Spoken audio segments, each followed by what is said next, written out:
welcome to a toast to truth, where I share the mental, financial, and emotional frustrations of being an entrepreneur. This is season 5, episode 4, Self-Care Will Not Save You. So let's start with the question for today. If you're so concerned about your mental health or mental well-being, why do you only indulge in spa days? Yeah, I'm going to go there today.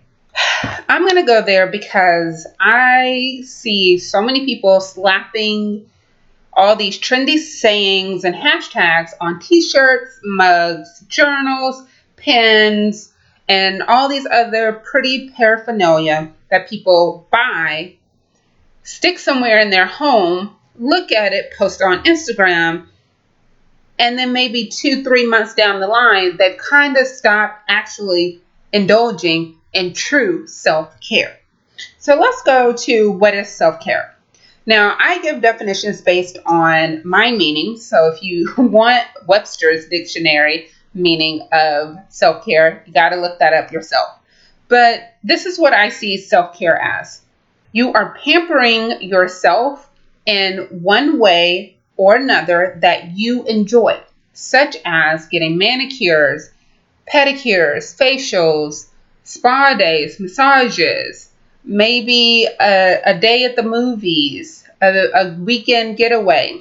Self-care is when you literally remove yourself from the chaos and the stresses that you go through, and you put yourself in a more pleasant environment. To me, that is self-care. Now, the topic is self-care will not save you. So I'm going to talk about today why I feel self-care will not save you. Self-care is part of a larger puzzle, but right now, so many people are only focusing on self-care. I mean, it's getting ridiculous how many people are selling services and products, promoting self-care, but yet they probably aren't actually indulging in the meaning of self-care that they are promoting to other people. I'm going to let you marinate on that for a minute.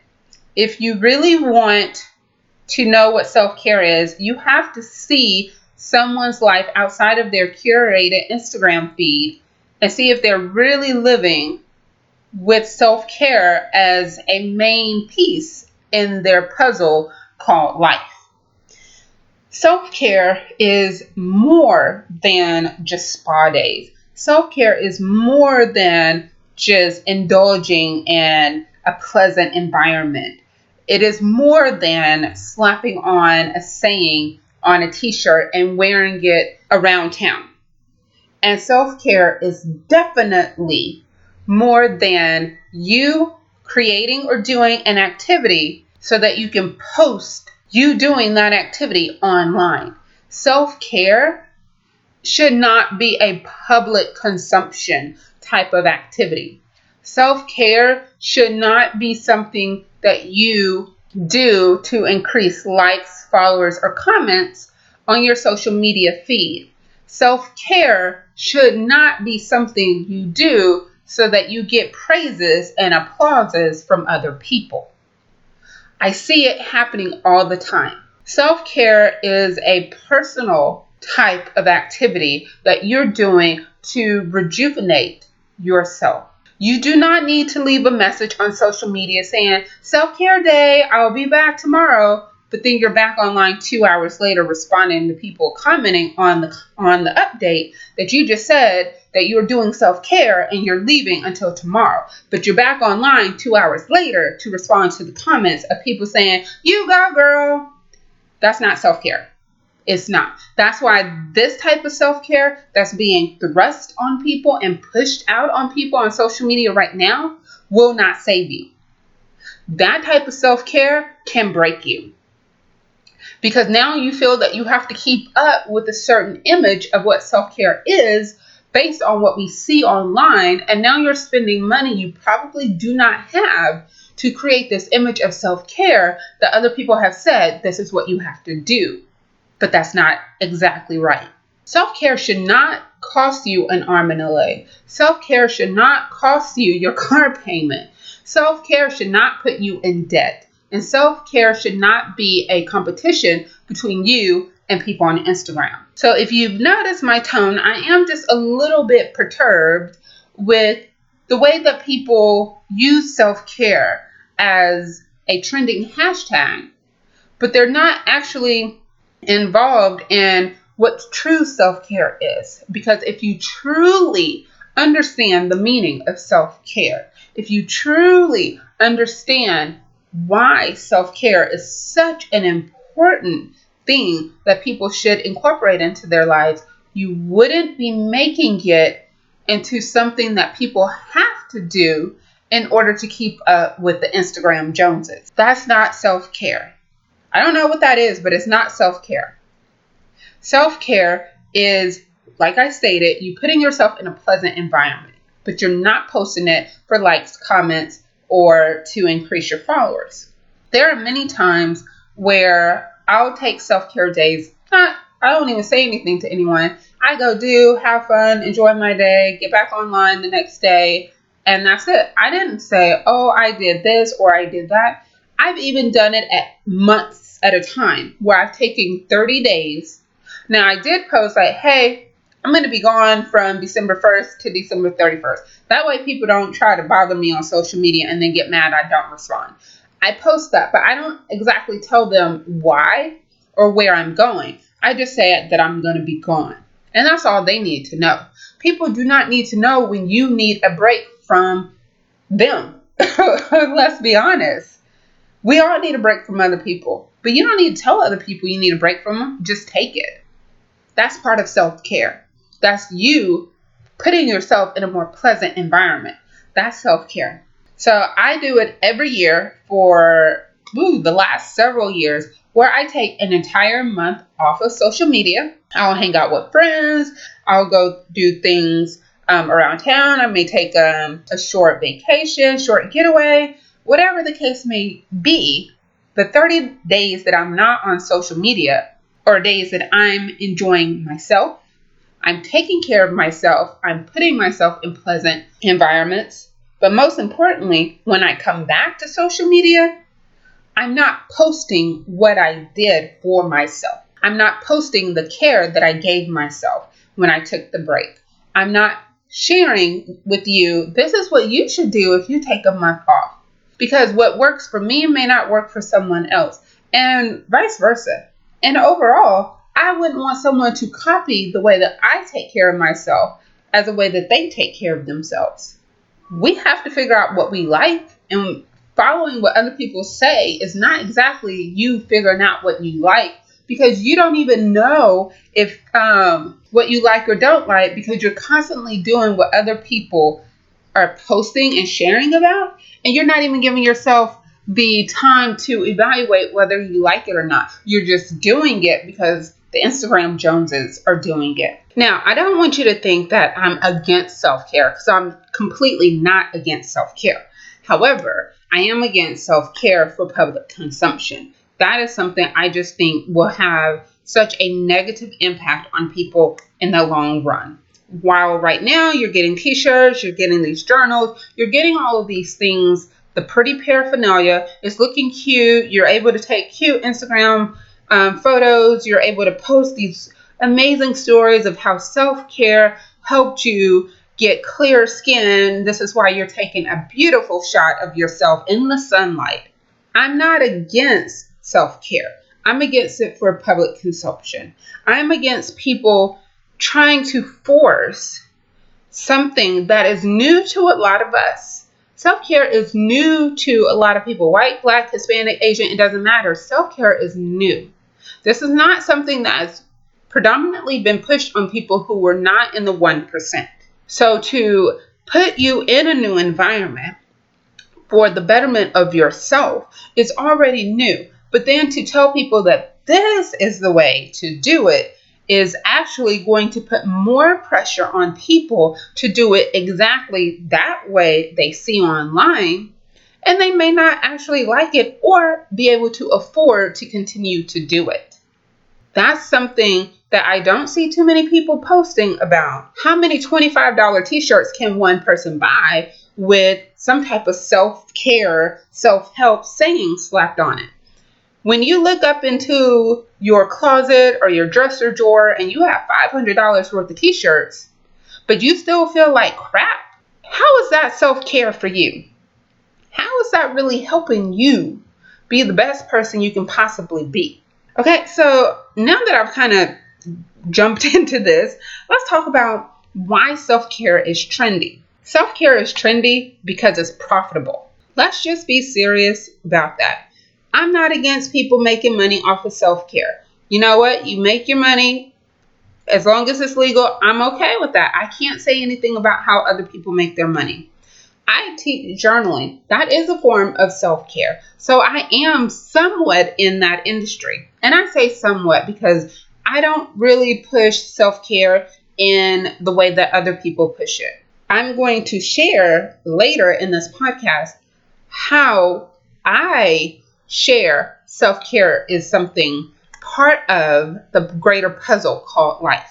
Now, here's why it's trendy. Number one, it is profitable. It is very profitable. Women like to buy pretty things, and people know that. You put a t-shirt, you have a slogan on a t-shirt, women are going to buy it. You end up with $500 worth of t-shirts, and you still feel like crap. Something else people are going to do, buy journals. I don't know how many people I've talked to who bought pretty journals because other people have created them or made them or posted about them. And now they have 20 journals that they don't write in because they're too pretty to write in. But these journals aren't like $4.99, $5.99 type of journals. These journals could be up to $25. So again, say you have 20 journals, they're $25 each. Oh, I don't know. What is that? A couple of $100? Probably more than that. That you're spending on journals that are just sitting somewhere in your home. This is, to me, when something is trendy, it's trendy because people know they can make money on it. It's a hot topic. People are writing about it. I have Google Alerts set up for journaling. I don't have it for self-care, but I can tell you, I promise you that the number of articles that come into my Google Alert for journaling will probably be 1/5 of articles that are there for self-care. I can probably promise you it will be anywhere from 4 to 5 times more articles on self-care because it's a hot trending topic. And I don't even know exactly when it started, but I know it was around late 2015 when I started seeing the rumblings. And then it was last year, 2016, when it really started being pushed out there. And then now it's like in your face everywhere. Self-care, self-care, self-care. Here's one thing that I want you to think about. People buy t-shirts. They brag about it. They slap some saying on it. They wear it. They post it on Instagram. They post it on Facebook. And then another saying comes out. You go and you buy that. So think about it. These t-shirts are only hot for a minute. And then once the craze is gone, because every trend ends, as far as ending, what I mean is that it has its popularity and then it declines. There's still going to be people who are into it, but not as many as when it's at its height. I don't even think the self-care craze right now is at its height. It's still on its ascension. It's still climbing up. But once one saying, becomes popular, a couple of days later, something else is trending and someone slaps that on a t-shirt, then you're buying another t-shirt. So you're buying self-care in the form of what's hot for that minute. If you continue to buy what's hot at the minute, you will eventually fall back into your old routine because after a while, you will only be able to buy so much paraphernalia that's hot for a minute before your bank account says, stop, no more, there's nothing here for another journal, for another t-shirt, for another whatever. Don't get me wrong, some of the stuff is cute. I look at it, but then I also have to think about how many t-shirts do I really need? And then I think about it. My daily wardrobe does not consist of t-shirts. Most times when I'm wearing t-shirts, I'm at home. or I wear them to bed. I rarely wear t-shirts out of the house anymore. You will probably find me in a nice dress or a casual dress, but it's going to be a dress 9 times out of 10 and not a t-shirt. So why would I buy a t-shirt? If you are an entrepreneur, how many times are you really going to go to a business meeting or leave your house in a t-shirt and jeans unless you're running errands? Even when I'm wearing errands, I'm probably in a dress. But you have to think about how many times are you really going to wear that $25 t-shirt. Now, if you wear it around your house and that makes you feel good, by all means, go for it. But if you have $500 worth of t-shirts in your home and you're not wearing them more than 1 time a month, well, I mean, you really can't wear a t-shirt more than 1 time a month. But what I'm saying is, are you really going to get the value of that t-shirt? I mean, you spent $25. Are you going to be able to really wear it enough to make up for the $25 that you spent on it? Once you begin to keep buying, purchasing in the act of self-care, when you no longer have the money to do that, you're going to look and realize that you are now back to your old ways, your old feelings, your old behaviors. And then what did all of that money do to really move you towards self-care in the sense of making sure that you and your mental state, because that's what self-care is for, your mental state, is a priority in your life. If you realize that you're spending all this money, but you still feel like blah, then you're not really caring for yourself. You're just buying a lot of pretty paraphernalia. Again, I have nothing against people who are selling all of this, but I do have something against people buying it and then you're still in a place of feeling like blah. Like you as a consumer have to be a little bit more wise when it comes to buying things. You can buy things because you like it, impulse buy. I do that occasionally, but I also make self-care and self-preservation. I'm going to talk about self-preservation later in this podcast, a priority. In fact, I indulge in self-care 7 days a week. I make it a priority to put myself in a pleasant environment so that mentally I can deal with whatever I have to deal with during that day. But for me, self-care is a 7-day-a-week priority. And I can make it a 7-day-a-week priority because my self-care is not costing me a lot of money. My self-care is not going to bankrupt me. My self-care is not going to have my bank account laughing at me because I want to do something. My self-care allows me to put myself in a pleasant environment so that I can be mentally strong to deal with whatever comes my way. And I can maintain the peace that I have created and built and grown and nurtured in my life. That is self-care. But the self-care that we see online, that's not going to save you. It's going to cost you. And you have to figure out if you're willing to pay the cost for that type of self-care. So we're going to take a quick sip and then we will come back and continue on this wonderful conversation about self-care. Are you looking to gain independence? Tired of struggling? Ready to live your life in peace? That means you want to take care of yourself. If so, you want to get the replay from the Detox the B.S. Summit. It was a 4-day phenomenal experience by myself, 2 journaling experts, and a therapist. I know that you missed it. That's okay. You can still get the replays. All you have to do is go to gum.co/detox-the-BS 2017. That's gum.co/detox-the-BS 2017. Okay, so we are here for part 2.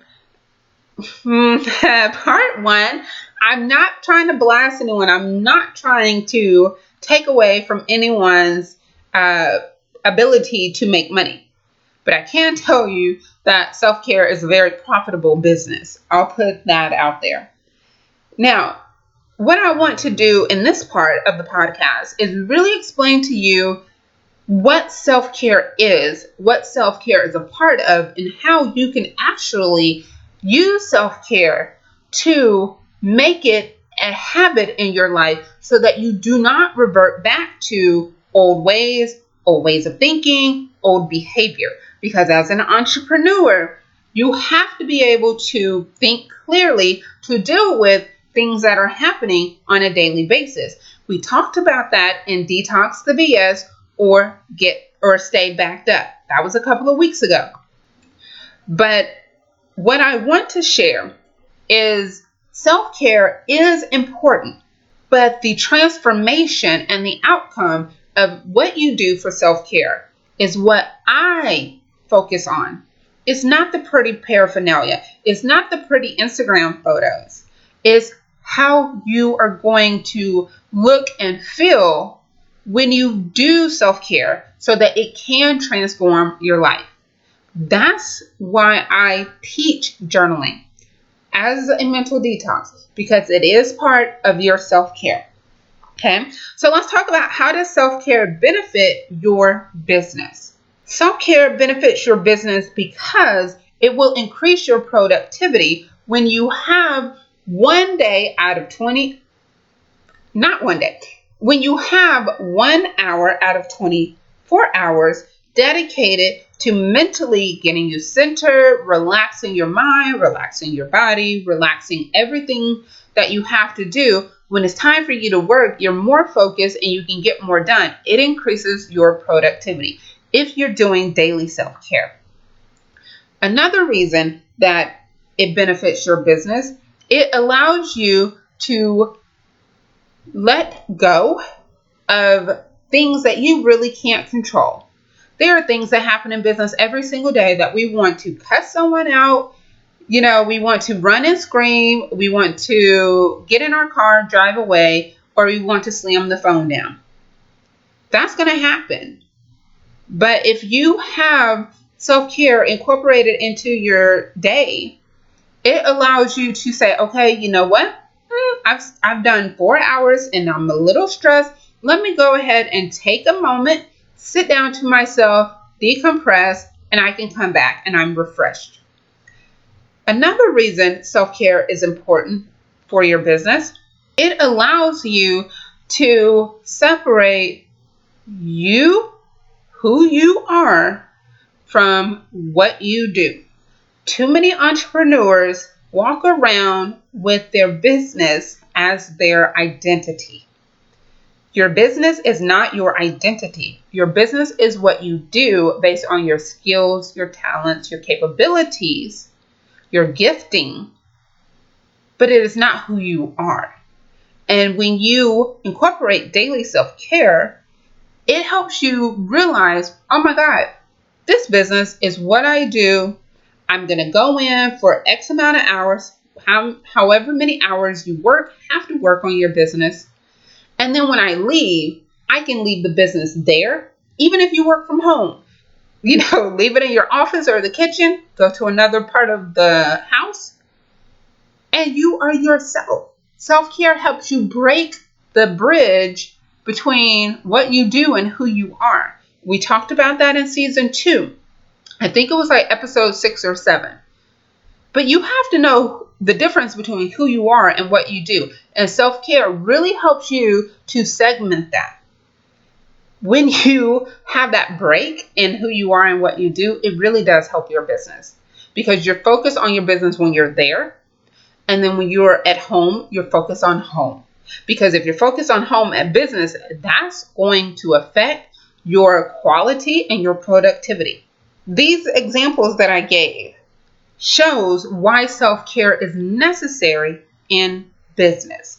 It shows why it has to take place in business. Some people may not be able to do it in the middle of the day if you have a job, but you can get up in the morning if you are a morning person. You can do it at night if you are a night person. Or if you do work for yourself and you can schedule a break in the middle of the day, then schedule it then. There are lots of different things you can do for self-care, but it's not an activity you do so that you can tell other people you did it. It's an activity you do so that you can commune with yourself. Okay, I'm not trying to be hippie-ish here, but you literally have to commune with yourself. So for me, self-care is journaling. Now, I love weekend getaways. I try to do it at least quarterly. And it's not work related. It's just probably something Austin, San Antonio, something quick that's close to Houston. I've done some staycations. But I try to make sure that when I'm with myself, I'm with myself. My thoughts, my feelings. I may watch something on Netflix. I may read a book. I may go get ice cream. Sometimes I'll go get a facial or a manicure, but it's not something that is the same thing I do. Like some people who are on my Facebook feed, they go to get a massage every week. That's great if you can afford it. But massages can be anywhere from like $50 to $100 for a good one. You don't want to sit there and say you want to do self-care and then you go and do something cheap. That's what you don't want to do, because that may actually cause you more stress than, something a little bit more expensive. Self-care, for me, like I said, for me, and I keep emphasizing for me because I want you to understand this is how I've learned how to care for myself. Mentally, I journal to get all of the gunk and the craziness out of my head, and I leave it there. But like I said, I can do weekend getaways. I can do staycations. Sometimes I even just go for a walk in my neighborhood. These are things that I'm doing. I'm unplugged from social media. I'm not answering my phone. And it doesn't have to be a long thing. You don't have to dedicate an entire hour, even though it's suggested. But let's be honest, we may not have an entire hour, but you probably can fit anywhere from 15 to 20 minutes every single day. If you cannot fit 15 to 20 minutes every day for just yourself, then you need to reevaluate your schedule. Now, for moms, I'm not a mom. So for moms, what I do want to say, if you have a spouse, ask your spouse for 20 minutes. That's something your spouse should willingly be happy to give you 20 minutes a day out of 24 hours. Now, for you single mothers, that may be a little bit harder for you to do. So you may have to do yours when your child or your children are asleep. But if you are a priority to yourself, you will figure out how and when to make self-care a priority in your life. Now, my self-care time is not the same every day, okay? Because I have the blog association, I have my own business, I teach ESL, and then I just do other things. I have 3 nephews who like to pop over and do things. So my self-care is not at the same time, but I do it every day. Every day. Because my self-preservation is very important to me. I want to mentally be present when I'm working, and I want to mentally be present when I'm with friends and family. And I can't do that if I'm working and thinking about, oh man, I'm missing out on hanging out with my family, or my friends are all going to Essence and I'm working. Or if I'm hanging out with my family or my friends, I shouldn't be thinking, oh, I got to get these journals together. I got to market this. I got to think about my Facebook ads. I got to send this email to so-and-so. Self-care helps you to become present in your life. Once you are present in your life, things really do fall into place.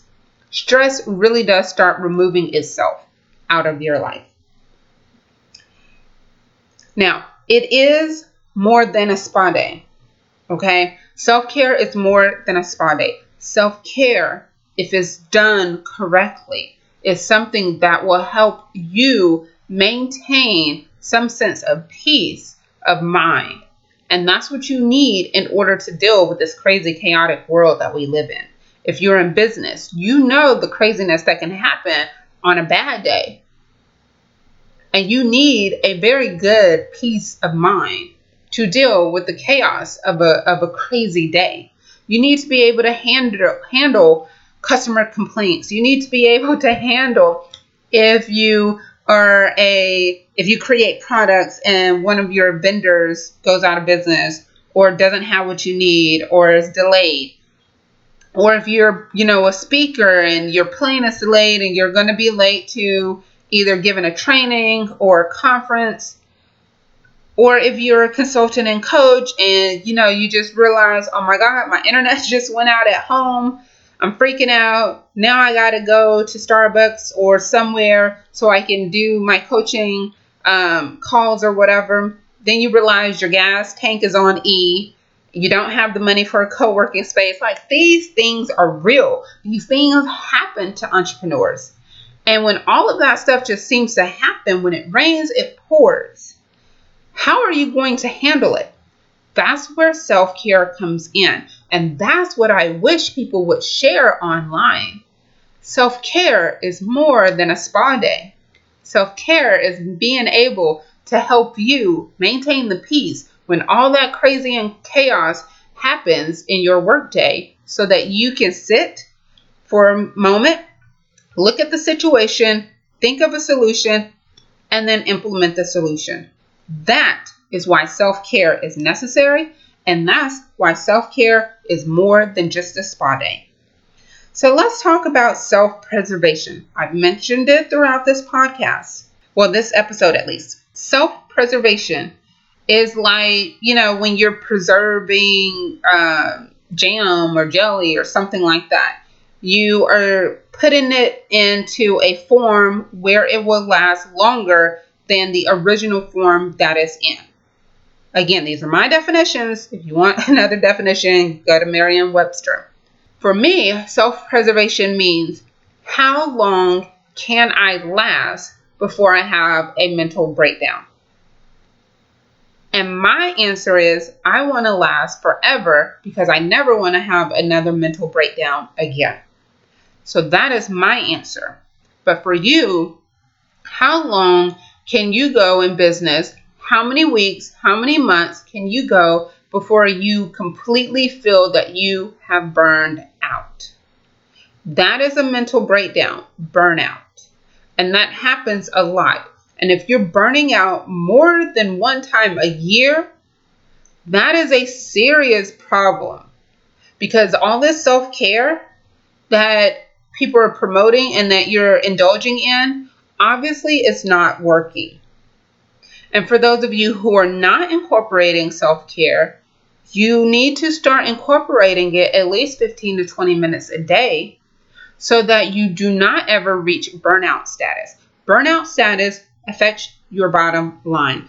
Burnout status affects your profitability.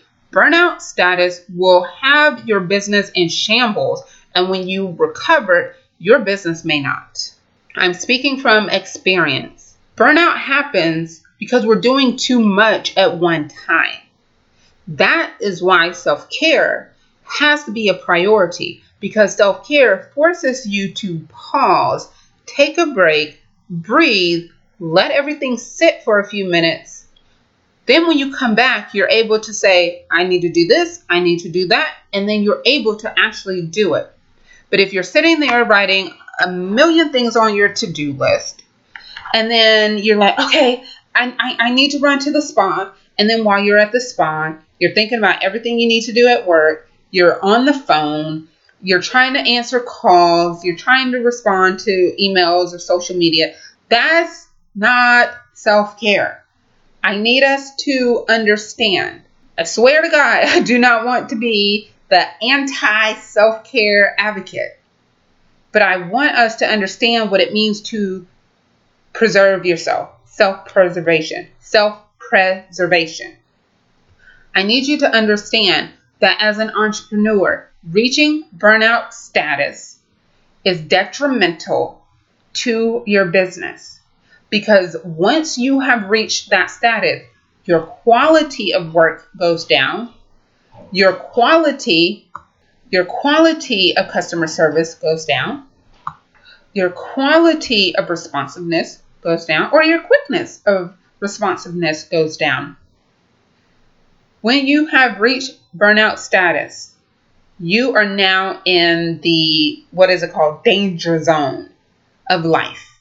And when you have reached the danger zone of life, there's not much you can do other than doing a real mental detox, sitting down, looking at your schedule, figuring out what you need to remove, add in some time to yourself, that's called self-care, and then rearranging your life so that you do not get to burnout status. Think of burnout status as a stroke or a heart attack. When people have strokes and heart attacks, their life has to change because they become, the doctor puts them on medication. They have to be more aware of what they eat, what they do, how they sleep, how much activity they do. When you reach burnout status in business, you then have to start thinking of, maybe I have too much going on. Now I have to hire someone else. That means I have to train someone else. What if I didn't have an operations manual for that person? Now I have to create an operations manual. So now it's like more pressure and stress on you.